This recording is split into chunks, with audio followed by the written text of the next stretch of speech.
ಓಂ ಶ್ರೀಯಃಪತ್ತೇ ನಿತ್ಯಾ ಗಣಿತಗುಣಮಾಣಿಕ್ಯವಿಶದಪ್ರಭಾ ಜಾಲೋಲ್ಲಾಸೋಭಸ ಸಕಲಾವದ್ಯತಮಸೇ ಜಗಜ್ಜನ್ಮಸ್ಥೇವ ಪ್ರಳಯರಚನಾಶೀಲವಪುಷೇ ನಮೋ ವಶೇಷಾಮ್ನಾಯ ಪ್ರತಿಹೃದಯದೀಪ್ತಾಯ ಹರಯೇ ನಾರಾಯಣಂ ನಿಖಿಲಪೂರ್ಣಗುಣೈಕದೇಹಂ ನಿರ್ದೋಷಮಪ್ಯತಮಮಪ್ಯಖಿಲೈಃ ಸುವಾಕ್ಯೈಃ ಯಸ್ಯೋದ್ಭವಾದಿತಮಶೇಷವಿಶೇಷತೋಪಿ ವಂದ್ಯಂ ಸದಾ ಪ್ರಿಯತಮಂ ಮಮ ಸನ್ನಮಾಮಿ. ಓಂ ಓಂ ಅಥಾತೋ ಬ್ರಹ್ಮಜಿಜ್ಞಾಸಾ ಓಂ ಯತ್ಪದಂ ವೇದ ಸಂವೇದ್ಯಂ ಕಟಾಕ್ಷೇಣಾಪಿ ವೀಕ್ಷಿತುಂ ನಕ್ಷಮಂತೆ ವಿಮತಯಃ ತಮುಪಾಸೇ ಶ್ರಿಯಃಪತಿಂ.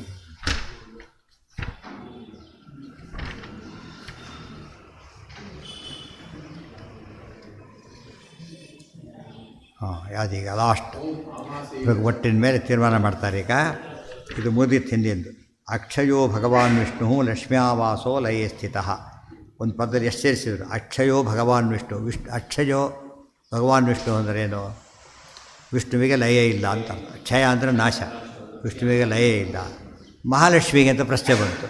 ಲಕ್ಷ್ಮ್ಯಾವಾಸ, ಲಕ್ಷ್ಮೀ ಭುಜಾಂತರಗತಃ ಆದ್ದರಿಂದ ಅವರಿಗೂ ನಾಶ ಇಲ್ಲ. ಚಿತ್ರ ಕಮ್ಮಿ ಮಾಡಿ ಲಕ್ಷ್ಮೀದೇವಿ ಏನು ಮಾಡಿದ್ದ? ಪರಮಾತ್ಮ ಆಲಿಂಗನ ಮಾಡ್ಕೊಂಡಿದ್ದಾಳೆ. ಪರಮಾತ್ಮ ಲಕ್ಷ್ಮಿ ಆಲಿಂಗನ ಮಾಡ್ಕೊಂಡಿಲ್ಲ. ಈಗ ಯೋಚನೆ ಮಾಡಿ. ಲಕ್ಷ್ಮೀ ಭುಜಾಂತರಗತಃ ಅಂದ್ರೇನು? ಲಕ್ಷ್ಮಿಯ ಆಲಿಂಗಿತ ಅಂತ ಅರ್ಥ. ಅಂದರೆ ಅರ್ಥ ಏನದಕ್ಕೆ? ಡಿಪೆಂಡೆನ್ಸ್ ಅಂತ ಅರ್ಥ. ಡಿಪೆಂಡೆನ್ಸ್ ಇದೆ. ನಾರಾಯಣ ಮಾಡ್ಕೊಂಡಿಲ್ಲ ಅಂದರೆ ಅರ್ಥ ಸ್ವರತ, ನನಗೆ ಬೇಕಿಲ್ಲ. ಅರ್ಥ ಆಯ್ತಾ? ಈಗ ಆ ಪದದಲ್ಲಿ ಸ್ವಾರಸ್ಯ ಇಟ್ಟಿದ್ದಾರೆ. ಇಲ್ಲದ್ರೆ ಏನಾಗ್ತಿತ್ತು? ಪರಸ್ಪರ ಅಂತ ಆಗಬಾರ್ದು. ಪರಸ್ಪರ ಅಲ್ಲ, ಲಕ್ಷ್ಮೀದೇವಿ ಬೇಕೇ ಹೊರತು ನಾರಾಯಣನೇ ಬೇಕಿಲ್ಲ, ಸ್ವರತ. ಅದಕ್ಕೆ ಅದು ಬಿಡಿಸ್ತಾರೆ. ವಿಷ್ಣು ಲಕ್ಷ್ಮ್ಯಾವಾಸ, ಲಕ್ಷ್ಮ್ಯಾ ಆವಾಸ. ಆದರೆ ಮಹಾಲಕ್ಷ್ಮಿಗೆ ಆವಾಸ ನಾರಾಯಣ. ಆದರೆ ನಾರಾಯಣನಿಗೆ ಆವಾಸ ಮಹಾಲಕ್ಷ್ಮಿ ಅಲ್ಲ. ಯಾಕೆ? ಸ್ವತಂತ್ರ ಸ್ವರೂಪ ಪ್ರಮಿತಿ ಪ್ರವೃತ್ತಿ ರೂಪ ಸತ್ತಾ ತ್ರೈವಿಧ್ಯೆ ಪರಾನಪೇಕ್ಷಂ ಸ್ವತಂತ್ರ. ಮಾತ್ರ ಡಿಪೆಂಡೆನ್ಸ್ ಇಲ್ಲ ಅವರಿಗೆ. ಈಗ ಇದನ್ನು ಬಂದು ಕೈಲಿ ಹಿಡ್ಕೊಂಡ್ಬಿಟ್ರೆ ಗಂಟೆನ, ಈ ಗಂಟೆಗೆ ಕೈ ಆಶ್ರಯನೋ, ಗಂಟೆ ಕೈ ಹಿಡ್ಕೊಂಡು ಕೈ ಗಂಟೆ ಹಿಡ್ಕೊಂಡಿದ್ಯಾ ಅಷ್ಟೇ. ಯಾಕೆ? ಬಿಡುತ್ತೆ. ಬಿಟ್ಟರೆ ಇದು ಬಿದ್ದರೆ ನಾವು ಬೀಳಲ್ಲ, ಅದು ಬೀಳುತ್ತೆ. ಇದು ಅರ್ಥ ಏನು? ಯಾರನ್ನು ಆಶ್ರಯಿಸಿದ್ದಾರೆ ಅಂದರೆ ಪರಸ್ಪರ ಅಂದ್ರೇನು? ಇಬ್ಬರು ಒಟ್ಟಿಗೆ ಬಿದ್ದು ಬಿಡ್ತಾರೆ, ಒಟ್ಟಿಗೆ ಇರ್ತಾರೆ. ಅದು ಪರಸ್ಪರ. ಒಬ್ಬರು ಬಿಟ್ಟಿಲ್ಲ ಅಂದ್ರೆ ಏನರ್ಥ? ಅದಕ್ಕೆ ಬೇಕಿಲ್ಲ, ಅವ್ರು ಬೇಕಿಲ್ಲ ಅಂತ. ಊಟ ಮಾಡ್ಕೊತ ಬಡಿಸಿದರೆ ಒಂದು ತಿಳ್ಕೊತ ಬರೋದು ಮತ್ತು ತಿನ್ನೋದು ಬಡಿಸೋದು ಯಾರ್ದು? ಯಾಕೆ ಏನಾಗುತ್ತೋ ಅಸಹ್ಯಮಯ ಹೋಗೋದು. ಅದಾಗ ಈ ಕೆಲಸ ಅವ್ರದ್ದು ಆ ಕೆಲಸ. ಲಕ್ಷ್ಮಿ ಅಂದರೆ ಡಿಪೆಂಡೆನ್ಸ್ ಇರಲಿಲ್ಲ. ಅದು ಮಹಾಲಕ್ಷ್ಮಿ ಅಂತ ಹೇಳೋದು ಆ ಪದ ಅಲ್ಲಿ ಹೇಳಿಬಿಟ್ಟಿದ್ದಾರೆ ನಿರ್ಣಯದಲ್ಲಿ. ಲಕ್ಷ್ಮೀ ಆವಾಸ ಅಂದರೆ ಅವರಿಗೂ ಲಯ ಇಲ್ಲ ಅಂತ ಅರ್ಥ. ಲಕ್ಷ್ಮೀ ಆವಾಸ ಸಮೇತ ಇರೋದ್ರಿಂದಾಗಿ ನಾರಾಯಣ ಲಯ ಇಲ್ಲ, ಲಕ್ಷ್ಮಿಗೂ ಲಯ. ಮತ್ತು ಇಬ್ಬರಿಗೂ ಲಯ ಇಲ್ಲ ಅಂತ ಯಾಕೆ ಹೇಳೋದಿಲ್ಲ? ಒಟ್ಟಿಗೆ ಹೇಳಿಬಿಡಿ. ಒಟ್ಟಿಗೆ ಹೇಳಿದರೆ ಸಮ ಆಗಿಬಿಡ್ತಾರೆ. ನಾರಾಯಣ ನಿತ್ಯ, ನಾರಾಯಣ ಆಶ್ರಯಿಸಿ ಲಕ್ಷ್ಮೀ ನಿತ್ಯ ಅಂತ ಹೇಳಿದ್ರು. ಇಬ್ಬರು ಒತ್ತೆ ಅಂದರೆ ಏನಾಗ್ತಿತ್ತು? ಬೇರೆ ಕಡೆ ನೋಡಿ ಅಂತ ಹೇಳಿದ ಸಮಸ್ಯೆ ಬರೋದಿಲ್ಲ. ಒಂದೇ ಕಡೆ ಹೇಳಿದಾಗ ಕನ್ಫ್ಯೂಷನ್ ಶುರುವಾಗುತ್ತೆ. ಬೇರೆ ಕಡೆ ಹೇಳಿ ಲಕ್ಷ್ಮೀ ಸಹಾಯ ನ್ಯಾಯಮೃತ ಸ್ತೋತ್ರ ಮಾಡೋದಕ್ಕಲ್ಲ ಲಕ್ಷ್ಮೀ ಸಹಾಯ ಸ್ತೋತ್ರ ಮಾಡ್ತಾರೆ ವ್ಯಾಸರಾಜರು. ಲಕ್ಷ್ಮೀ ಸಹಾಯ ಸುಮ್ಮನೆ ಪಾತಾರ್ಥ ಮಾಡ್ಕೊಂಡು ಏನಾಗುತ್ತೆ ನಮಗೆ? ಲಕ್ಷ್ಮಿಯ ಸಹಾಯವನ್ನು ಹೊಂದಿದ್ದಾನೆ ಅಂತ ಅರ್ಥ. ಲಕ್ಷ್ಮಿಯ ಸಹಾಯವನ್ನು ನಾರಾಯಣ ಹೊಂದಿದ್ದಾನೆ. ಏನಾಯ್ತು ಅಲ್ಲಿ? ನಾರಾಯಣನ ಗತಿ ತಪ್ಪು. ಅದು ಬಿಡಿಸ್ಬೇಕು. ಏನಂತ ಬಿಡಿಸ್ಬೇಕೀಗ? ಲಕ್ಷ್ಮ್ಯಾ ಸಹಾಯ ಹೊರತು ಲಕ್ಷ್ಮೀ ಸಹಾಯ ಯಸ್ಯ ಸಹ ಅಂತ ಬಿಡಿಸ್ಬಾರ್ದು. ಏನಂತ ಬಿಡಿಸ್ಬೇಕು ಅದನ್ನು? ಲಕ್ಷ್ಮ್ಯಾ ಸಹಾಯ. ಅದಕ್ಕೆ ಲಕ್ಷ್ಮ್ಯಾ ಆವಾಸ ಅಷ್ಟೇ ಹೊರತು ಲಕ್ಷ್ಮಿನೇ ಆವಾಸ ಅಲ್ಲ, ಲಕ್ಷ್ಮ್ಯಾ ಆವಾಸ. ಅದಕ್ಕೆ ನಾವು ಹೇಗೆ ತೋರಿಸ್ತಾರೆ? ಪರಮಾತ್ಮವನ್ನು ವಕ್ಷಸ್ಥಳದಲ್ಲಿ ಮಹಾಲಕ್ಷ್ಮಿ ಇದ್ದಾರೆ. ಅರ್ಥ ಏನು ಗೊತ್ತಾ? ಪರಮಾತ್ಮ ಇಷ್ಟು ದೊಡ್ಡವನಾಗಿದ್ದಾರೆ. ವಕ್ಷಸ್ಥಳ ಎಷ್ಟಿರುತ್ತೆ? ಚಿಕ್ಕದು. ಅದರಲ್ಲಿ ಒಂದು ಕಡೆ ಕೂತಿರ್ತಾರೆ ಅಂದರೆ ದೇವರು ಇಬ್ಬರಲ್ಲಿ ಎಷ್ಟು ವ್ಯತ್ಯಾಸ ಇದೆ. ದೇಶತಃ ಸಾಮ್ಯ ಇದ್ದರೂ ಕೂಡ, ಕಾಲತಃ ಸಾಮ್ಯ ಇದ್ದರೂ ಕೂಡ, ಗುಣತಃ ಇಷ್ಟು ಆರಾಮ ಎಷ್ಟು ಸುಲಭವಾಗಿ ಅರ್ಥ ಆಗುತ್ತೆ. ಆ ಚಿತ್ರ ಬರಬೇಕೇ ಹೊರತು ಆ ಚಿಹ್ನೆಯಿಂದ ತಿಳ್ಕೊಬೇಕಾದ ತಾತ್ಪರ್ಯ ಅದು. ದೇವರನ್ನು ಆಶ್ರಯಿಸ್ಕೊಂಡಿದ್ದಾರೆ. ಮತ್ತು ಆಶ್ರಯಿಸ್ಕೊಂಡಿದ್ದಾರೆ ಅಂತ ಹೇಳಿದಾಗ ಒಂದು ರೀತಿ ಅನ್ವಾಂಟೆಡ್ಡಾಗಿ ಆಶ್ರಯ ಇರುತ್ತೆ ಕೆಲಸ. ಅನ್ವಾಂಟೆಡ್ ಆಶ್ರಯ. ವಕ್ಷಸ್ಥಳದಲ್ಲಿ ಇಟ್ಕೊಂಡಿದ್ದಾರೆ ಅರ್ಥ? ಅನುಗ್ರಹ ಮಾಡಿ ಇಟ್ಕೊಂಡಿದ್ದಾನೆ ಅಂತ ಅರ್ಥ. ಗೊತ್ತಾಯ್ತಾ? ಅನುಗ್ರಹ ಮಾಡಿ ಇಟ್ಕೊಂಡು ತೋರಿಸೋದಕ್ಕೋಸ್ಕರ ವಕ್ಷಸ್ಥಳ ಇಟ್ಕೊಂಡಿದ್ದಾನೆ. ಅವೆಲ್ಲ ಸಿಂಬಾಲಿಕ್.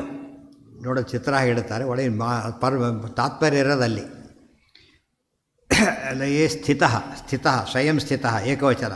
ಇಬ್ಬರು ಸ್ಥಿತವು ಅಂತ ಹೇಳಿಲ್ಲ, ಸ್ಥಿತ ಅಷ್ಟೇ. ಸ್ಥಿತನಾಗಿದ್ದಕ್ಕೆ ಅವರು ಸ್ಥಿತ ಆದರೆ ಹೊರತು ಸ್ವಾತಂತ್ರ್ಯನೇ ಇಲ್ಲ.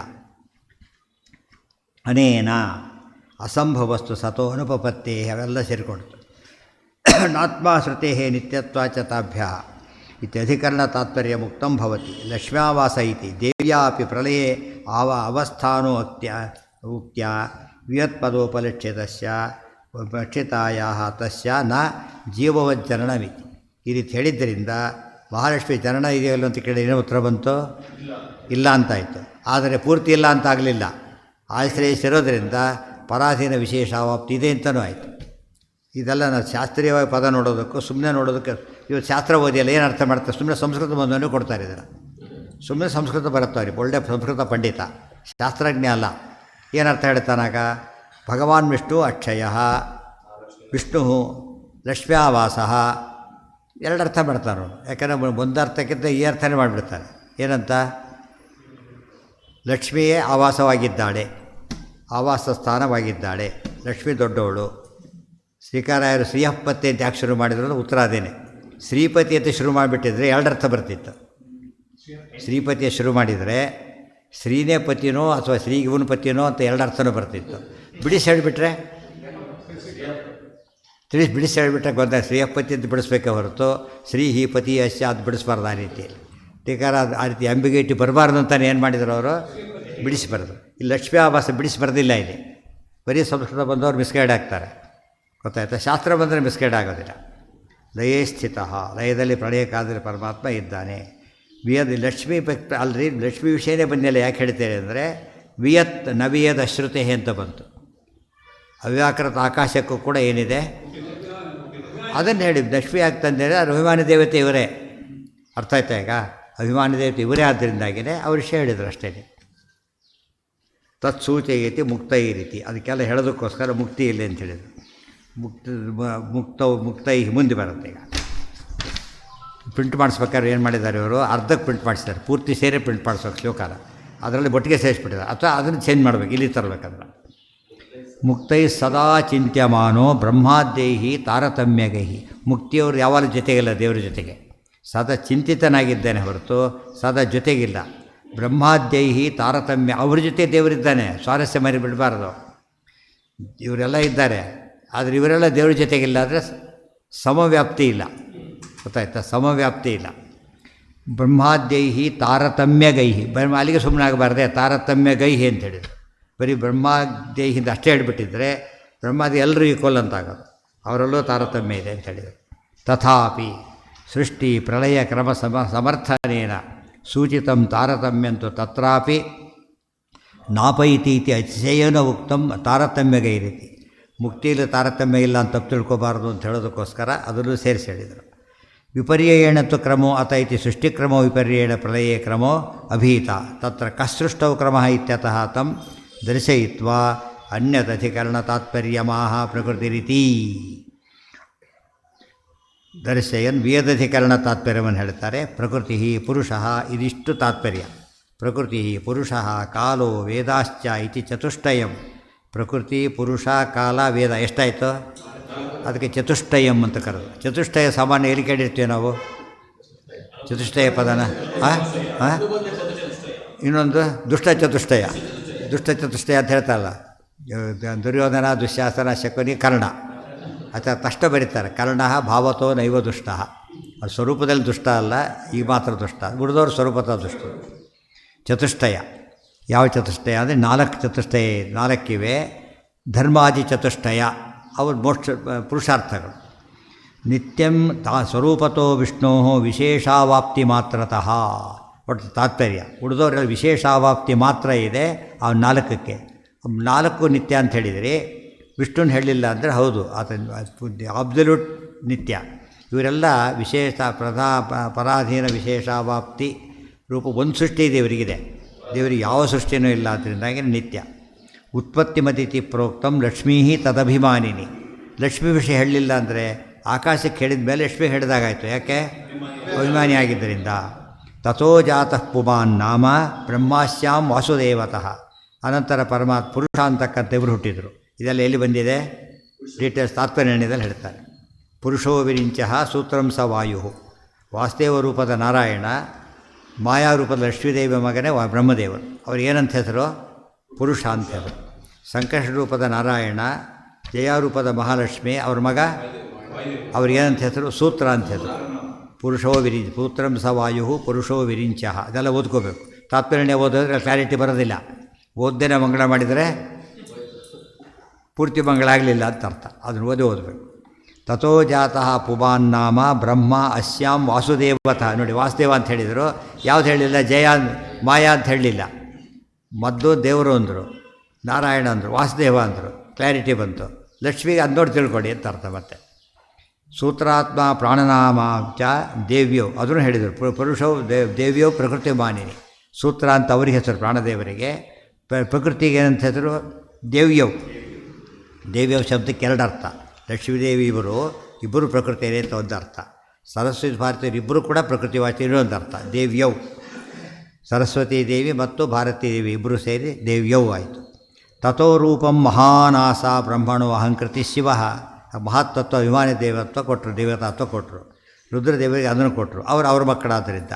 ಬ್ರಹ್ಮಣೋ ಬುದ್ಧಿನಾಮ್ನ ಉಮಾ ತತ ಇಂದ್ರೋ ಬನೋಹಿತ ಸ್ಕಂದಶ್ಚ ತಥೇವಾನ್ನೇ ಸರ್ವೇ ದೇವ ಪ್ರಜಗ್ದರೆ. ಇಷ್ಟು 4 ಶ್ಲೋಕಕ್ಕೆ ಒಂದು 10-15 ಶ್ಲೋಕ ಇದೆ ತಾತ್ಪರ್ಯದಲ್ಲಿ. ಎಲ್ಲ ಸೇರಿಸ್ಕೋಬೇಕು. ಬ್ರಹ್ಮಣೋ ಬುದ್ಧಿರ್ನಾಮ್ನ ಉಮಾ ತತ ಇಂದ್ರ.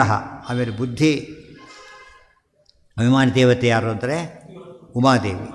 ತತಃ ಇಂದ್ರ ಮನೋಭಿದ. ತಥೋ ಇಂದ್ರ ಮನೋಭಿದ. ಅವ್ರ ಹೆಸರೇನಂತ ಮನಸ್ಸು, ಅಭಿಮಾನಿ ದೇವತೆಗಳಾದ್ದರಿಂದ ಮನಸ್ಸು ಅಂತಲೂ ಕರೀತಾರೆ. ಸ್ಕಂದಶ್ಚ ತಥೈವಾನ್ಯೇ ಸರ್ವೇ ದೇವ ಪ್ರಜಗ್ದಿರೆ. ಆಮೇಲೆ ಸ್ಕಂದಶ್ಚ ಅಂತ ಹೇಳಿದರೆ ಇಬ್ಬರು ಸಮ.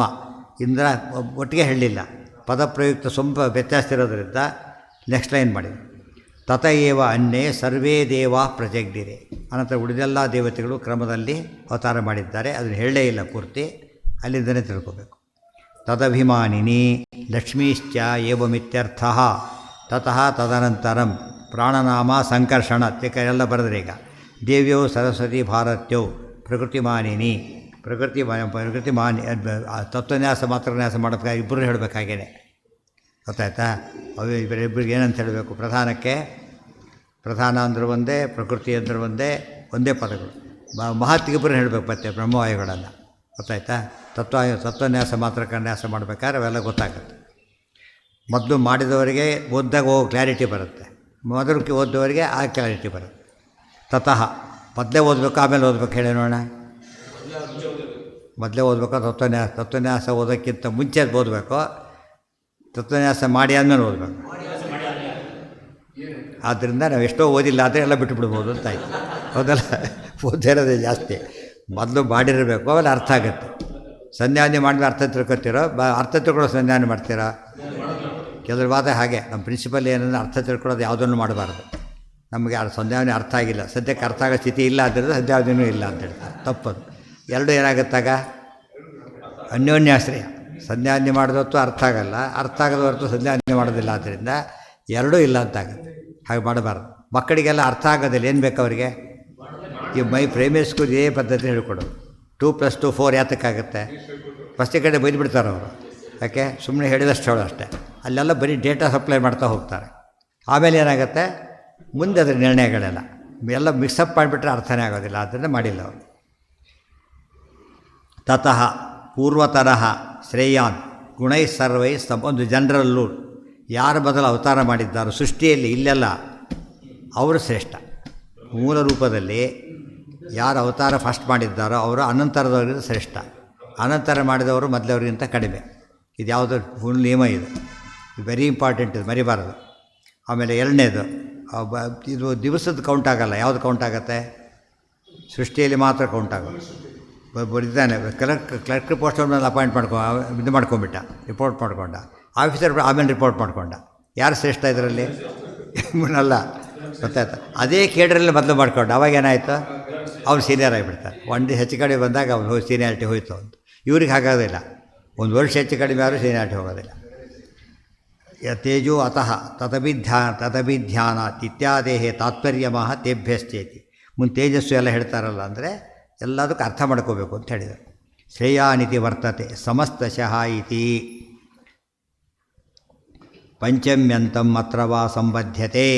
ನೋಡಿ ಕೆಲವು ಸರ್ತೆ ಪಂಚಮಿ ಮಾಡಬೇಕು. ಇವಾಗ ಎಷ್ಟೋ ಕಡೆ ವ್ಯತ್ಯಾಸ. ಬ್ರಹ್ಮಸೂತ್ರ ಓದ್ಬೇಕಾದ್ರೆ ಎಷ್ಟು ಕಡೆ ಬಿಡಿಸ್ಕೋಬೇಕು ಗೊತ್ತಾ? ಅರ್ಥ ಬೇರೆ ರೀತಿ ಹೊಂದ್ಕೋಬೇಕಾದ್ರೆ ಹಾಗೆ ಅರ್ಥ ಆಗೋದಿಲ್ಲ, ತಿಳಿತಿಲ್ಲ. ಬೇಕಾಷ್ಟು ಕಡೆ ಬದಲಾಯಿಸ್ಕೋಬೇಕಾಗ್ತದೆ. ಅದಕ್ಕೆ ಇವೆಲ್ಲ ಗೊತ್ತಿರಬೇಕು, ಎಲ್ಲೆಲ್ಲಿ ಬದಲಾಯಿಸ್ಕೋಬೇಕು. ನೀವು ತೋಚನೆ ಮಾಡ್ಕೊಳ್ಳೋಕೆ ಬರೋದಿಲ್ಲ, ವ್ಯಾಕರಣ ನಿಯಮದ ಪ್ರಕಾರ ಬದಲಾಯಿಸ್ಕೋಬೇಕು.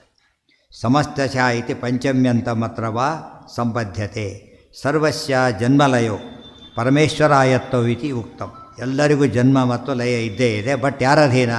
ಆಯತ್ತ ಅಂದರೆ ಅಧೀನ. ಯಾರಿಗೆ ಅಧೀನ? ಎಲ್ಲಿ ಬಂದಿತ್ತು ಆಯತ್ತ ಅಂಥೇಳಿ ನೆನಪಿದೆಯಾ? ಹಿಂದೆ ಹೇಳಿ ಯಾವ ಆಯತ್ತತೆಯ?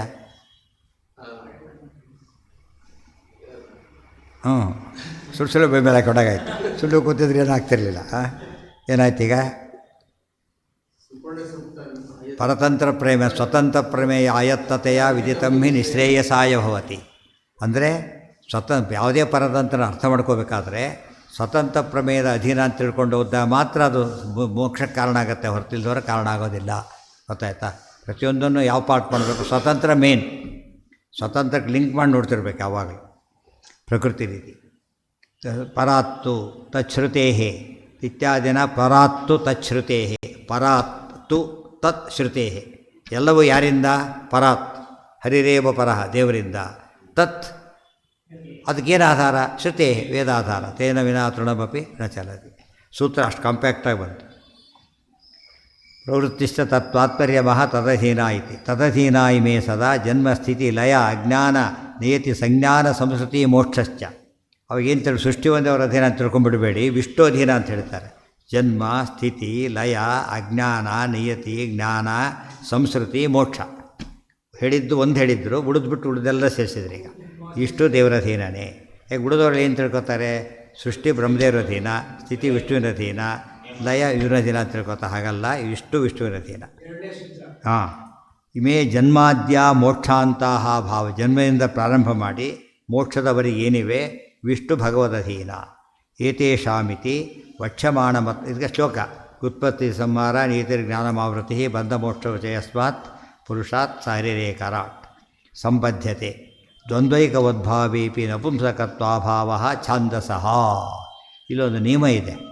ಸಂಸ್ಕೃತಿ ಅಂತ ಬಂದಾಗ ಯಾವ ನಪುಂಸಕದಲ್ಲಿ ಬರಬೇಕು. ಯಾತಕ್ಕದು ಬಂತು ಅಂದರೆ ಛಾಂದಸಃ, ವೇದಗಳಲ್ಲಿ ವ್ಯತ್ಯಾಸ ಆಗುತ್ತೆ ಅಂತೇಳಿ. ಇಲ್ಲವ ಇತಿಹಾಸ ಪುರಾಣ ಪಂಚಮೋ ವೇದಾನಾಂ ವೇದ ಸರಿ ಬಂತು. ಕಾರಣ ಏನು ಮಾಡಿಬಿಡ್ತಾರೆ, ಲಿಂಗ ನಪುಂಸಕಲಿಂಗ ಚೇಂಜ್. ಸಾಮಾನ್ಯವಾಗಿ ಸಮಾಹಾರ ಮಾಡಿದಾಗ ಏನು ಮಾಡ್ಕೋಬೇಕು? ನಪುಂಸಕಲಿಂಗಕ್ಕೆ ಹೋಗಬೇಕು. ಆಗೋದಿಲ್ಲ ಅಂದರೆ ಅದು ಛಾಂದಸ ಅಂದರೆ ವೇದದಲ್ಲಿ ಇದೆ, ಕ್ಲಾಸಿಕದಲ್ಲಿ ಉಪಯೋಗಿಸಬಾರ್ದು ಅಂತ ಅರ್ಥ. ತದಧೀನತ್ವಮಿತಿ. ತದಧೀನತ್ವಮೇತೇಷಾಂ ನೈವ ಹೀಯತೆ ಮುಕ್ತಾವತಿ. ಆದ್ದರಿಂದ ಮುಕ್ತಿಯಲ್ಲೂ ಕೂಡ ಏನಾಗೋದಿಲ್ಲ, ಇವರು ತಾರತಮ್ಯ ಹಾಗೇ ಇರುತ್ತೆ ಹೊರತು ಉಲ್ಟಾ ಪಲ್ಟಾ ಆಗೋದಿಲ್ಲ, ಅಥವಾ ಸಾಮ್ಯನೂ ಬರೋದಿಲ್ಲ. ಏತೇಷಾಂ ಬ್ರಹ್ಮಾದೀನಾಂ ಪರಮಪ್ರಮೇಯ ಮಹಾ. ಇವೆಲ್ಲ ತಿಳ್ಕೊಂಡು ಏನು ಉಪಯೋಗ ಆಗುತ್ತೆ ಗೊತ್ತಾ? ದ್ವಾದಶೋತ್ತರದ 3ನೇ ಅಧ್ಯಾಯದ ಕೊನೆಯ ಶ್ಲೋಕ ಅರ್ಥ ಆಗುತ್ತೆ.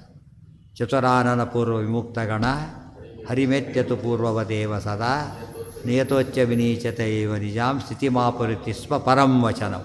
ಇವಿಷ್ಟು ಕೂಡ ಆ ಒಂದು ಶ್ಲೋಕಕ್ಕೆ ಇಷ್ಟೆಲ್ಲ ಓದಿರಬೇಕು. ಸಯೇವೈಕಃ ಸ್ವತಂತ್ರ ಪೂರ್ಣ ಸದ್ಗುಣ ಉಪಸಂಹರತಿ ಇತಿ ಮುಕ್ತಾಯ ಮಾಡ್ತಾರೆ ಈ ಪಾದನ.